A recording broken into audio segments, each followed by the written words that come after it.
देखंतु medical science बहुत advance हैला परे भी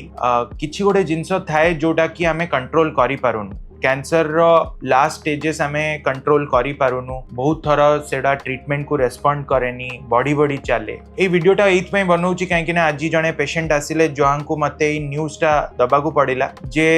आपण मो पाखु आसला बेल को ऑलरेडी आपणकर लेट ही गलानी आउ आपणकर अन्य बहुत गुडे इश्यूज अच्छी बॉडी रे जहा जोगु कि आमे कैंसर ट्रीटमेंट सक्सेसफुली करि पारिबुनी तो एई समय रे जहा भी ट्रीटमेंट हबो आपणकर बॉडी सही पारिबनी तो आपण तांको बेस्ट सपोर्टिव केयर करंतु बेस्ट सपोर्टिव केयर माने कोन आमे तांको सिम्पटोमैटिक ट्रीटमेंट दबा आमे चेष्टा करिबा तांकर कष्टटा कम हो आमे चेष्टा करिबा से खियापिया करि पारंतु आमे चेष्टा करिबा कि तांकर लास्ट मोमेंट्स रे तांकर क्वालिटी ऑफ लाइफ मेंटेन हो छटपट न हुअंतु एते कष्ट न पांतु कि घर लोक माने देखि कि रखी पारिबेनी दुख रे रहिबे